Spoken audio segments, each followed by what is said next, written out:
जी तो बच्चों, आज का हमारा नया हर्फ टे। नया हर्फ टे। नया हर्फ टे। टे के ऊपर एक टोपी। टे के ऊपर टोपी।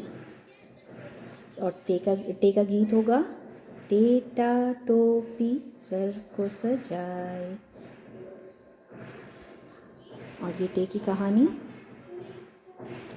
टिंकू की टक्कर हो गई, उसकी टोकरी से टमाटर गिर गए। टिंकू की टक्कर हो गई, उसकी टोकरी से टमाटर गिर गए। ये टिंकू है, इनके साथ टक्कर हुई और टोकरी से टमाटर गिर गए।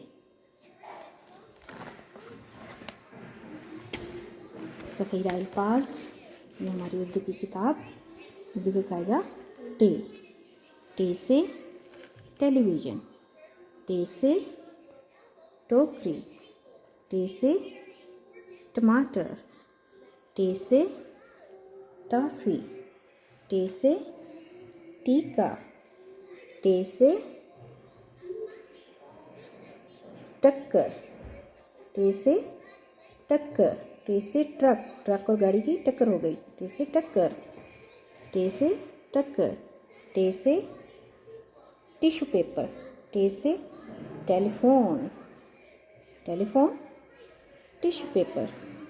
ये हमारे ज़ख़ीरा अल्फाज हैं, सफ़ा नंबर 5 पे। सब बच्चों ने इस ज़ख़ीरा अल्फाज को याद करना है। वर्कबुक पे हमारा काम, टे टमाटर, टे टमाटर। ये हमारा टे टमाटर। टमाटर में लाल रंग भरना है। टमाटर के ये पत्ते हैं, इनको सब्ज़ करना है।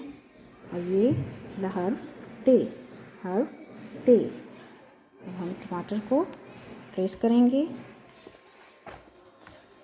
टे से टमाटर, टे से टमाटर। टे के ऊपर आपने आराम आराम से ट्रेसिंग करनी है। ये आपका सफ़ा नंबर 14, सफ़ा नंबर 14 दिखाने की कोशिश करती हूँ। सफ़ा नंबर 14 पे टे से टमाटर। जी तो बच्चे, जल्दी से आप मुझे अपना ये काम करके भेजें।